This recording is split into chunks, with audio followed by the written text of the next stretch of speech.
नमस्कार दोस्तों, स्वागत है आप सभी का एग्ज़ाम स्टाइल के इस यूट्यूब चैनल पर। दोस्तों, मैं हूं देवेश वैष्णव और मैं मनोविज्ञान साइकोलॉजी की पार्ट 3 वीडियो में अधिगम के बहुत ही इम्पोर्टेंट क्वेश्चन लेकर आपके सामने आया हूं। तो आइए वीडियो शुरू करते हैं। और वीडियो शुरू करने से पहले मैं आपको बता दूं, इसके पहले अपन मनोविज्ञान के जो अधिगम यूनिट है उसके 3 वीडियो मैं अपलोड कर चुका हूं। तो जिन्होंने पहले वाले वीडियो नहीं देखे हैं वह देखिए, क्योंकि एग्ज़ाम रीट 2021 के लिए ये क्वेश्चन जो है बहुत ही महत्वपूर्ण क्वेश्चन है और मैं यूनिट वाइज क्वेश्चन लेकर के आपके लिए लेकर के आ रहा हूँ। तो वीडियो को पूरा एंड तक देखिए और वीडियो पसंद आए तो चैनल को लाइक सब्सक्राइब कीजिए और वीडियो को लाइक कीजिए और शेयर कीजिए। ठीक है दोस्तों, वीडियो शुरू करते हैं। और वीडियो में आज का सबसे पहला क्वेश्चन आपके स्क्रीन पर आ गया है। इसको मैं थोड़ा सा इधर कर देता हूँ। हाँ दोस्तों, सबसे पहला क्वेश्चन है कि कविताओं को दोहरा कर या उसे याद कर अध्यापक को सुना देना कहलाता है। एक बालक है, वो कविता को बार बार दोहरा करके याद कर लेता है और उसे अध्यापक को सुना देता है। तो ये क्या है? अनुबंधन है। सबसे पहला ऑप्शन है अनुबंधन है।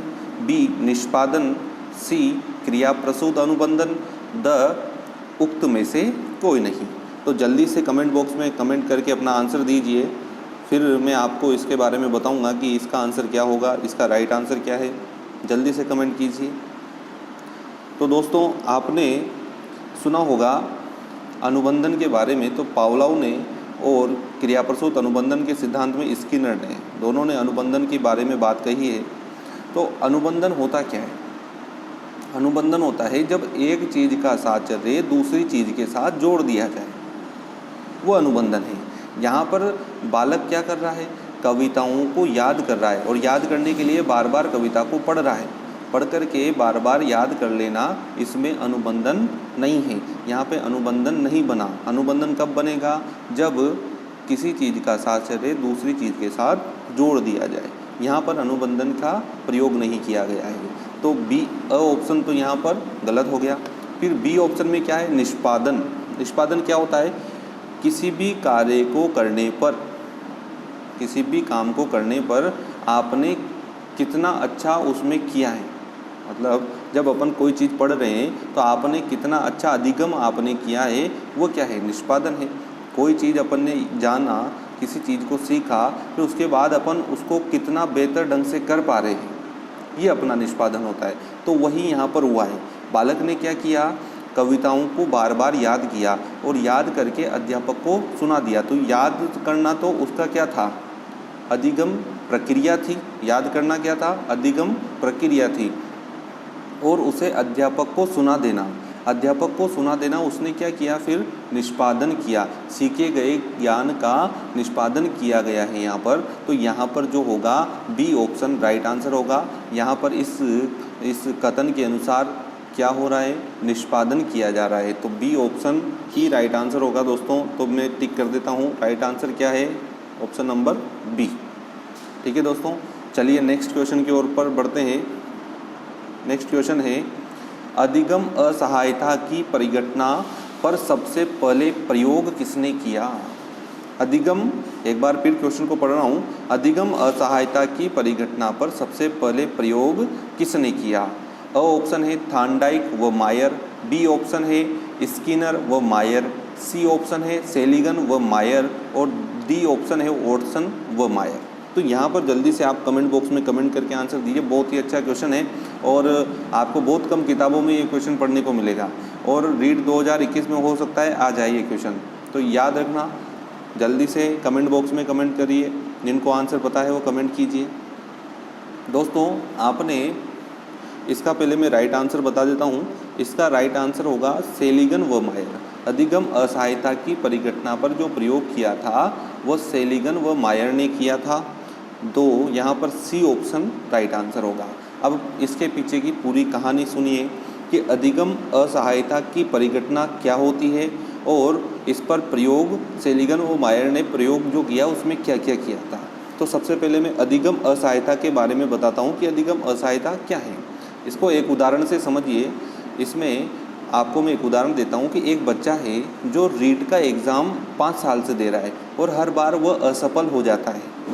पहली बार अटेम्प्ट किया, असफल हो गया, दूसरी बार अटेम्प्ट किया, असफल हो गया, तीसरी बार फिर एग्ज़ाम दिया, फिर वो असफल हो गया, फिर चौथी बार दिया, असफल हो गया। इस तरह वो 5-6 बार लगातार एग्ज़ाम में असफल हो जाता है।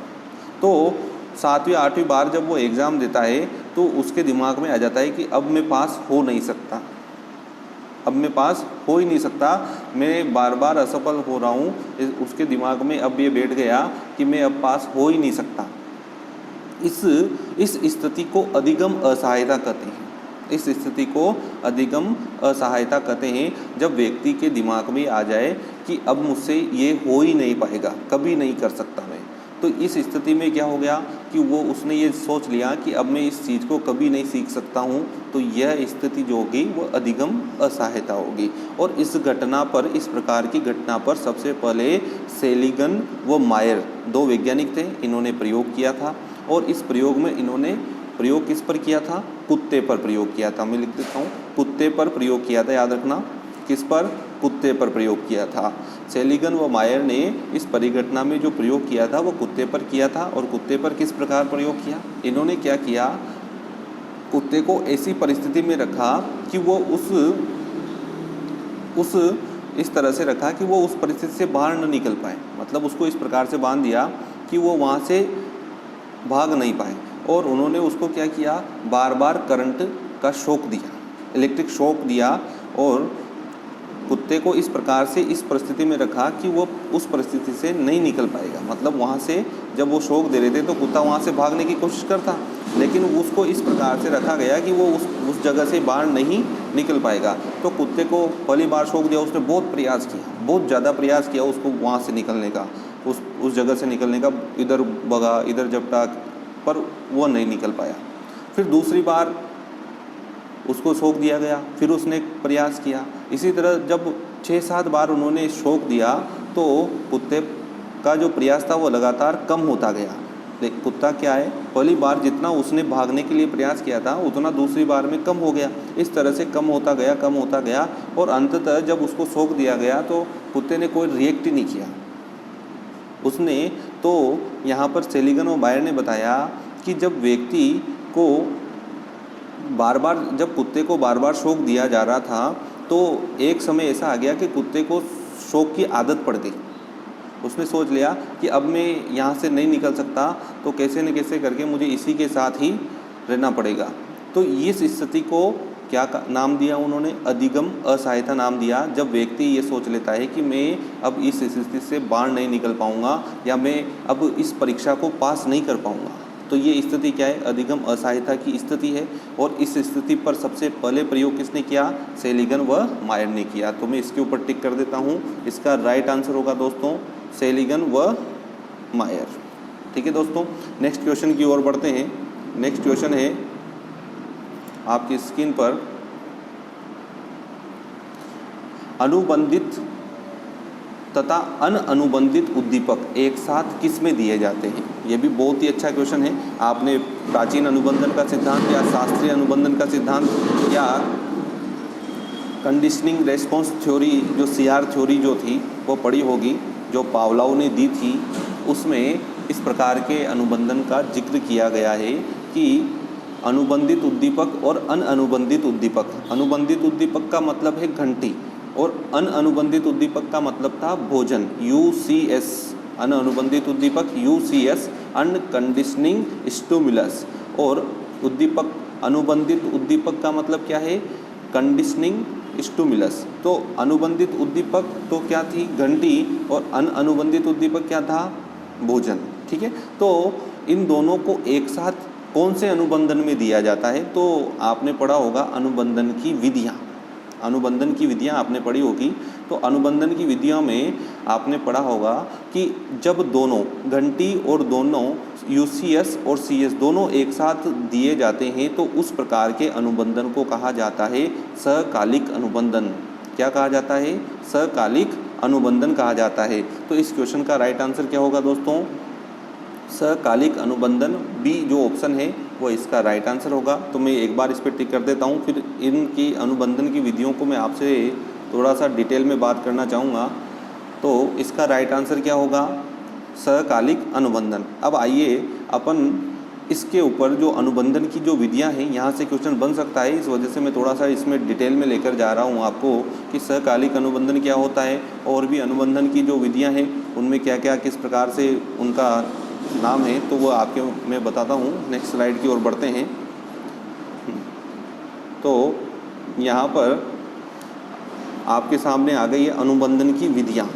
अनुबंधन की विधियाँ, तो अनुबंधन की विधियाँ में सबसे पहला था समकालिक या सहकालिक अनुबंधन। जब CS ध्वनि और UCS भोजन दोनों एक साथ दिए जाते हैं तो उसे कहते हैं समकालिक अनुबंधन। जब भोजन और घंटी दोनों एक साथ दिए जा रहे हैं तो वो क्या होगा? सहकालिक या समकालिक अनुबंधन होगा। विलंबित अनुबंधन, विलंबित अनुबंधन बहुत इसको सबसे इम्पोर्टेंट माना है इन्होंने कि अनुबंधन सबसे सर्वश्रेष्ठ अनुबंधन जो होता है वो विलंबित अनुबंधन में बनता है। विलंबित अनुबंधन क्या होता है कि जब पहले CS मतलब ध्वनि, पहले ध्वनि व उसके तुरंत बाद मतलब सिर्फ 2 सेकंड बाद ही भोजन दिया जाए तो उस प्रकार के अनुबंधन को क्या कहेंगे? विलंबित अनुबंधन कहेंगे। जो पावलोव ने अपने प्रयोग में किया था, विलंबित अनुबंधन का ही प्रयोग पावलोव ने किया था। तो उन्होंने क्या किया था? पहले घंटी बजाई थी, फिर उसके जस्ट 2 सेकंड बाद भोजन दिया था। तो विलंबित अनुबंधन क्या होगा? 2 सेकंड बाद भोजन देना, पहले घंटी फिर उसके 2 सेकंड बाद भोजन देना। फिर आता है चिन्ह अनुबंधन या अवशेष अनुबंधन। चिन्ह अनुबंधन या अवशेष अनुबंधन होता है कि जब पहले CS दिया जाता है किंतु बहुत देर बाद UCS दिया जाए। मतलब पहले CS मतलब घंटी दे दी जाए और उसके बहुत देर बाद लगभग 10 से 15 मिनट बाद आप भोजन दे रहे हो, तो इस प्रकार के अनुबंधन को क्या कहेंगे? चिन्ह या अवशेष अनुबंधन कहेंगे। ठीक है दोस्तों, और भी अनुबंधन की विधियाँ हैं, नेक्स्ट स्लाइड में देखते हैं। तो अगली अनुबंधन की विधि है पृष्ठोन्मुखी अनुबंधन या पश्चगामी अनुबंधन।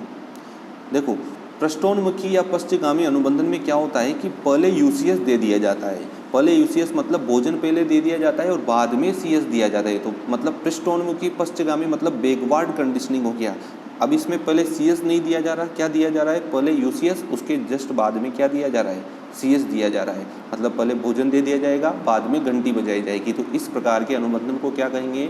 पृष्ठोन्मुखी अनुबंधन। अब ये तो हो गई अनुबंधन की विधियाँ, जिसमें मैंने आपको बताया है सहकालिक या समकालिक अनुबंधन, विलंबित अनुबंधन, चिन्ह या अवशेष अनुबंधन बता दिया और पृष्ठोन्मुखी अनुबंधन बता दिया। अब होता है विलोपन। विलोपन क्या होता है और इसका क्या कारण होता है कि विलोपन होता है कि जब UCS मतलब भोजन को बंद करके बार बार केवल CS ही दिया जाए तो प्राणी की अनुक्रियाएं क्या हो जाती है? कमज़ोर होकर के बंद हो जाती है। मतलब वो अनुक्रियाओं की दर जो होती है वो बिल्कुल कम होकर के बंद हो जाती है। तो इस प्रकार की स्थिति को कहते हैं विलोपन।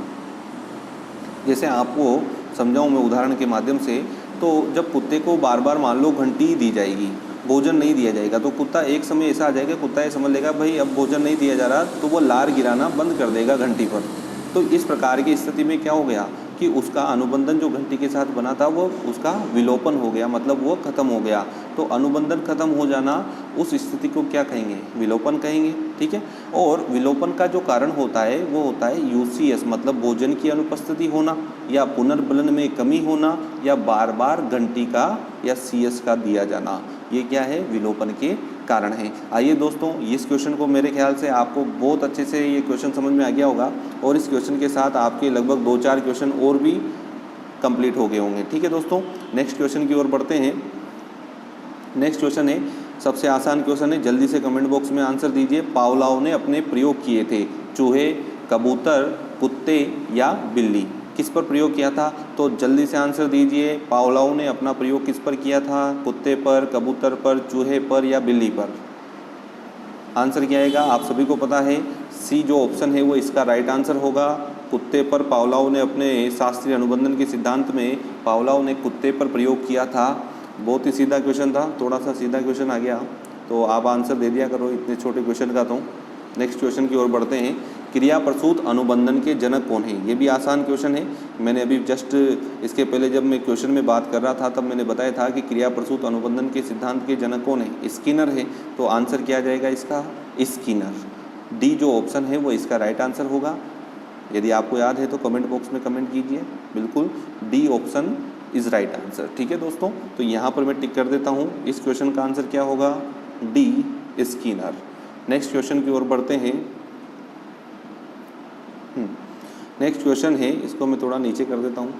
नेक्स्ट क्वेश्चन है, क्रिया प्रसूत अनुबंध व्यक्ति के किस व्यवहार को स्पष्ट करता है? ये थोड़ा अच्छा क्वेश्चन है। क्रिया प्रसूत अनुबंधन का सिद्धांत आपने पढ़ा था, इसमें व्यक्ति के किस व्यवहार को स्पष्ट किया जाता है। और इसके पहले वाली जो वीडियो थी, इसमें मैंने इस सिद्धांत के बारे में बहुत डिटेल से समझाया था, बहुत डिटेल से बताया था कि भाई क्रिया प्रसूत अनुबंधन के सिद्धांत में किस प्रकार का व्यवहार जो है वो स्पष्ट किया जाता है। जल्दी से आप, यदि आपको पिछला वीडियो देखा होगा तो कुछ ना कुछ आइडिया आप लगा सकते हो। जल्दी से कमेंट बॉक्स में कमेंट करके इसका आंसर दीजिए, फिर मैं आपको बताऊंगा कि इसका आंसर क्या है और ये क्यों हुआ। तो दोस्तों, इसका आंसर है कि क्रिया प्रसूत अनुबंधन में व्यक्ति के ऐच्छिक व्यवहार को स्पष्ट किया जाता है। सी जो ऑप्शन है वो इसका राइट आंसर है, स, ऐच्छिक व्यवहार। अब ऐसा क्यों हुआ? आपको मैंने बताया था कि क्रिया प्रसूत अनुबंधन में स्किनर ने जो प्रयोग किया था चूहे और कबूतरों पर, तो चूहे का जो प्रयोग था उसमें चूहे ने क्या किया था? ऐच्छिक अनुक्रियाएं की थी। पहले ऐच्छिक अनुक्रियाएं की थी, बाद में उसको पुनर्बलन के रूप में भोजन मिला था। और जब पुनर्बलन मिला था तो उसने उस व्यवहार को वापस दोहराया था, जो ऐच्छिक व्यवहार था उसको दोहराया था। और जब वो आगे पजल बॉक्स में बढ़ा तो फिर उसको पुनर्बलन मिला, फिर और उसका ऐच्छिक व्यवहार तो और स्पष्ट हो गया और वो आगे बढ़ता गया। इस तरह से उसने पजल बॉक्स के रास्ते को जान लिया था। तो इसमें ऐच्छिक व्यवहार, सबसे पहले ऐच्छिक व्यवहार हुआ था। ऐच्छिक व्यवहार स्पष्ट हुआ था कि यदि चूहा जो है अपने इच्छा से इधर उधर जाता नहीं, पजल बॉक्स में अनुक्रियाएं नहीं करता, अनुक्रिया के रूप में इधर उधर भटकता नहीं, तो उसको शायद पुनर्बलन नहीं मिलता। और पुनर्बलन नहीं मिलता तो वह पजल बॉक्स के रास्ते को नहीं सीख पाता। तो ऐच्छिक व्यवहार को ये स्पष्ट करता है कि क्रिया प्रसूत अनुबंधन जो होता है इसमें ऐच्छिक व्यवहार को स्पष्ट किया जा रहा है। इस सिद्धांत में सीधा सीधा आपसे यदि क्वेश्चन पूछेगा तो आंसर क्या आएगा? ऐच्छिक व्यवहार। तो मेरे ख्याल से आपको समझ में आ गया होगा ऐच्छिक व्यवहार राइट आंसर क्यों है। ठीक है दोस्तों, तो इसका जो आंसर है वो क्या है? ऐच्छिक व्यवहार। ये जो स ऑप्शन है वो इसका राइट आंसर है दोस्तों। नेक्स्ट क्वेश्चन की ओर बढ़ते हैं। स्किनर ने अपने प्रयोग किस पर किए थे? तो अभी जस्ट मैंने बता दिया आपको, स्किनर ने क्रिया प्रसूत अनुबंधन सिद्धांत में किस पर प्रयोग किया था। जल्दी से कमेंट बॉक्स में कमेंट कीजिए। अ चूहे, बी कबूतर, या सी में दोनों आ जाएगा, या डी बिल्ली पर। तो इसका राइट आंसर क्या होगा दोस्तों? इसका राइट आंसर होगा चूहे व कबूतर दोनों पर इन्होंने प्रयोग किया था अपने सिद्धांत में। कबूतर पर वो लीवर वाला प्रयोग किया था और चूहे पर पजल बॉक्स वाला प्रयोग किया था। तो दोनों जो प्रयोग हैं वो बहुत ही मनोविज्ञान के क्षेत्र में फेमस हो गए थे। तो यहाँ पर आपको याद रखना है कि स्किनर ने जो प्रयोग किए थे वो चूहे व कबूतर दोनों पर प्रयोग किए थे। तो इसका राइट आंसर क्या होगा? सी जो ऑप्शन है वो इसका राइट आंसर होगा दोस्तों। ठीक है दोस्तों, नेक्स्ट क्वेश्चन की ओर बढ़ते हैं। नेक्स्ट क्वेश्चन है अपना, भोजन, पेशा और प्रशंसा आदि क्या है? देखो, ये ऑप्शन के अनुसार आपको देखना पड़ेगा। अ है सामाजिक पुनर्बलक, बी जो है वह धनात्मक पुनर्बलक, सी है ऋणात्मक पुनर्बलक, और द जो ऑप्शन है उसमें दिया गया है क्रियात्मक पुनर्बलक। तो यहाँ पर आपको बताना है कि भोजन, पेशा, प्रशंसा आदि क्या है। जल्दी से कमेंट बॉक्स में कमेंट कीजिए, जल्दी से इनबॉक्स में कमेंट कीजिए। आंसर क्या है इसका? तो मैं बता देता हूँ आपको कि जब दो प्रकार के पुनर्बलन के बारे में बताता हूँ, ज़्यादा डिटेल में मैं जब पढ़ाऊँगा आप लोगों को तब जाएंगे। तो भोजन, पेशा, प्रशंसा, जब व्यक्ति को ऐच्छिक व्यवहार जो है या अनुक्रियाएं जो है की दर बढ़ती है, अधिगम की दर बढ़ती है, तो ऐसा पुनर्बलन क्या होगा? धनात्मक पुनर्बलन होगा, जहाँ पर हर एक चीज़ क्या हो? पॉजिटिव। ठीक है दोस्तों। और जब ऐच्छिक व्यवहार या अनुक्रियाएं जो है वो घट जाती है किसी पुनर्बलन के कारण, तो उस पुनर्बलन को नाम दिया जाता है ऋणात्मक पुनर्बलन। अब भोजन जो था पुनर्बलन, चूहे का प्रयोग देखो या कुत्ते का प्रयोग देखो। भोजन जब दिया जा रहा था पुनर्बलन के रूप में, चूहे को जब भोजन दिया गया था, भोजन मिला था, तो पुनर्बलन के कारण, उस भोजन के मिलने के कारण उसका ऐच्छिक व्यवहार जो है उसकी दर बढ़ गई थी, उसकी अनुक्रियाओं की दर और ज़्यादा बढ़ गई थी। तो ऐसा पुनर्बलन क्या होगा? जब ऐच्छिक व्यवहार और ज़्यादा स्पष्ट हो जाए या अनुक्रियाओं की दर बढ़ जाए तो ऐसा पुनर्बलन क्या होगा, धनात्मक पुनर्बलक होगा। पैसा जो है, पैसा आप व्यक्ति के जीवन में यदि पैसा मिलता जाता है तो वो जितने ज़्यादा पैसे आते जाते हैं उतनी ज़्यादा उसकी सोच बढ़ती जाती है और वो उसी हिसाब से आगे बढ़ता जाता है। तो पैसा भी क्या है, एक धनात्मक पुनर्बलक है। आज आपकी कोई प्रशंसा कर दे तो आप क्या करते हो, और अच्छे से काम करने का प्रयास करते हो। तो आपकी प्रशंसा करने से आपके अंदर किस प्रकार की सोच उत्पन्न हुई, पॉजिटिव सोच उत्पन्न हुई। तो इस प्रकार का जो पुनर्बलक होगा वह क्या होगा, धनात्मक पुनर्बलक होगा। तो यहाँ पे राइट आंसर क्या होगा दोस्तों, बी ऑप्शन राइट आंसर होगा, धनात्मक पुनर्बलक, ये अपना राइट आंसर होगा दोस्तों। नेक्स्ट क्वेश्चन की ओर बढ़ते हैं। नेक्स्ट क्वेश्चन है आपका, कौन से पुनर्बलक प्राणी को पलायन तथा परिहार की अनुक्रिया सिखाते हैं। अब ये जैसे उसका उल्टा क्वेश्चन आ गया, यदि आदमी पलायन करेगा उस स्थिति, जो प्रेजेंट स्थिति है, वर्तमान स्थिति से दूर भागेगा, या परिहार मतलब भी क्या होता है, एक तरह से नेगेटिव अप्रोच होता है ये, ठीक है। तो आपने उपागम परिहार संघर्ष पढ़ा होगा, परिहार संघर्ष पढ़ा होगा। तो जब व्यक्ति को बार बार असफलताएं मिलती है तो उसके अंदर परिहार की अनुक्रियाएं आ जाती है, और परिहार की अनुक्रियाएं जो आएगी वो ऋणात्मक पुनर्बलक के कारण आएगी। तो यहाँ पर कौन सा पुनर्बलक प्राणी को पलायन तथा परिहार की अनुक्रियाएं सिखाता है, तो यहाँ पे आंसर क्या होगा दोस्तों, ऋणात्मक पुनर्बलक जो है प्राणी को पलायन करने की या परिहार की अनुक्रियाएं सिखाता है। तो इसका जो राइट आंसर होगा दोस्तों वो क्या होगा, परिहार की अनुक्रिया ऋणात्मक पुनर्बलक के कारण आती है। तो बी जो ऑप्शन होगा वो इसका राइट आंसर है। नेक्स्ट क्वेश्चन की ओर बढ़ते हैं। आज का अंतिम क्वेश्चन है, आज की क्लास का अंतिम क्वेश्चन आपको मैं बताता हूँ।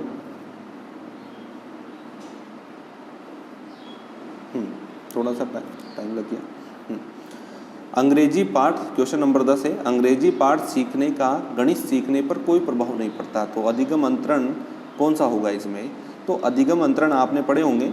तो यहाँ पर आप जल्दी से आंसर कमेंट बॉक्स में कमेंट कीजिए। आसान सा क्वेश्चन है, जब एक सीखी गई अनुक्रिया का दूसरी अनुक्रिया पर या दूसरी क्रिया पर कोई प्रभाव नहीं पड़े तो वो जो अंतरण होता है वो कौन सा अंतरण होता है। यदि सकारात्मक प्रभाव पड़े तो कौन सा अंतरण होगा, नकारात्मक प्रभाव पड़े या उस पर उल्टा प्रभाव पड़ जाए तो कौन सा अंतरण होगा।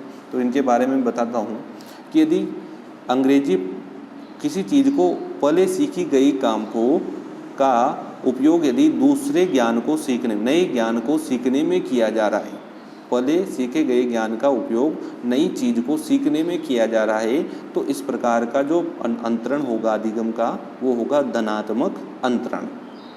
और पहले सीखे गए ज्ञान से दूसरे सीखे गए ज्ञान में परेशानी या कठिनाई का अनुभव हो रहा है तो वो अंतरण होगा ऋणात्मक अंतरण, ठीक है दोस्तों। और यदि कोई प्रभाव नहीं पड़ता है तो वो अंतरण कौन सा होगा, शून्य अंतरण होगा। तो यहाँ पर आंसर क्या होगा, सी जो ऑप्शन है वो इसका राइट आंसर होगा, शून्य अंतरण।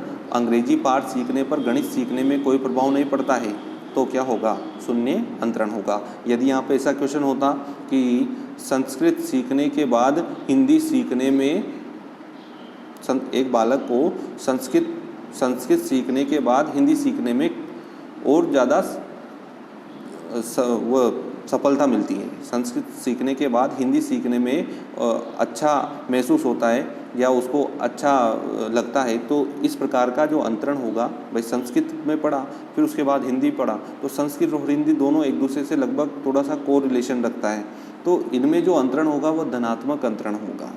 जैसे आपको समझ में आए तो साइकिल चलाने के बाद स्कूटी चलाना सीखना, तो साइकिल चलाई फिर साइकिल और स्कूटी में कोरिलेशन है कि थोड़ा सा उनमें जो ज्ञान जो है वो एक दूसरे के काम आ रहा है। तो जब एक पहले सीखे गए ज्ञान का उपयोग नई चीज़ को सीखने में किया जाता है तो वो अंतरण क्या होगा, नई चीज़ को सीखने में किया जाता है तो वो अंतरण क्या होगा, धनात्मक अंतरण होगा। और यहाँ पर यदि अंतरण में कोई प्रभाव नहीं पड़ता है तो अंतरण क्या होगा बताओ, शून्य अंतरण होगा। तो इसका राइट आंसर क्या होगा दोस्तों, शून्य अंतरण। सी जो ऑप्शन है वो इसका राइट आंसर होगा। तो दोस्तों आज की क्लास को यहीं विराम देते हैं, मिलते हैं नेक्स्ट वीडियो में। तब तक के लिए tata, good bye, see you. और वीडियो अच्छा लगा हो तो वीडियो को लाइक शेयर और सब्सक्राइब ज़रूर कर देना, और चैनल को भी सब्सक्राइब कीजिए और शेयर कीजिए दोस्तों, अपने दोस्तों को बताइए और ज़्यादा से ज़्यादा शेयर करने की कोशिश कीजिए ताकि हमारा आत्मविश्वास बढ़ता रहे। ठीक है दोस्तों, धन्यवाद।